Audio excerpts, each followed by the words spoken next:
बंधू.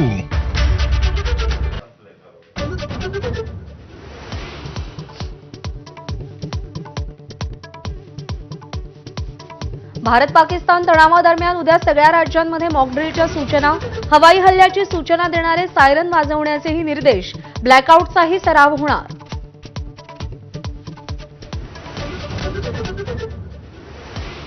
पहलगाम हल्ल्याच्या पार्श्वभूमीवर दिल्लीमध्ये पंतप्रधान नरेंद्र मोदींचा बैठकांचा सपाटा.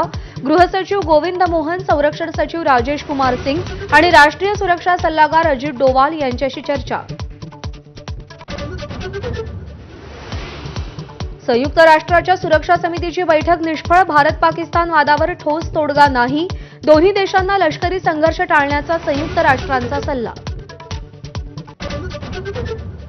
दहशतवादाविरोधातल्या लढ्यात रशिया भारतासोबत, पुतीन यांची फोनवरून मोदींना ग्वाही.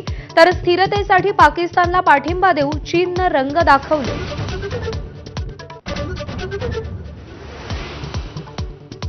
राहुल गांधी आज हरियाणाच्या कर्नालला जाणार. पहलगाम दहशतवादी हल्ल्यातील मृत नौदल अधिकारी विनय नरवाल यांच्या पत्नी आणि कुटुंबियांची सांत्वनपर भेट घेणार. लोकसभेचे विरोधी पक्षनेते राहुल गांधींनी पंतप्रधान नरेंद्र मोदींची भेट घेतली. सीबीआयच्या नव्या संचालकांच्या निवडीसाठी पंतप्रधान कार्यालयात बैठक. पंतप्रधान नरेंद्र मोदींचा एबीपी नेटवर्कसोबत संवाद, विकसित भारताविषयी विजन मांडणार. आज रात्री 8 वाजता इंडिया ॲट 2047 शिखर परिषद. पुण्यश्लोक अहिल्यादेवी होळकरांचं जन्मस्थान असलेल्या चौंडीमध्ये आज मंत्रिमंडळ बैठक. राज्याच्या इतिहासात पहिल्यांदाच ग्रामीण भागात कॅबिनेट. चौंडीमध्ये जय्यत तयारी. मुंबईतील मिठी नदी सफाई प्रकरणी आर्थिक गुन्हे शाखेकडून गुन्हा दाखल. 7 ते 8 ठिकाणी छापेमारी, कंत्राटदार, बीएमसी अधिकारी निशाण्यावर.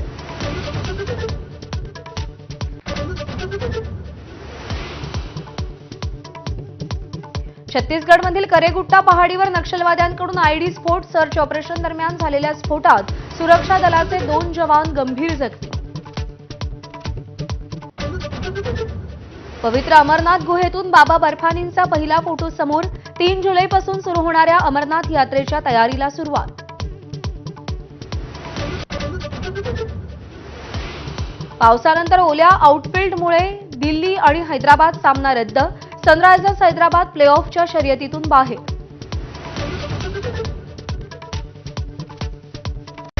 Headlines brought to you by Chitale बंधू.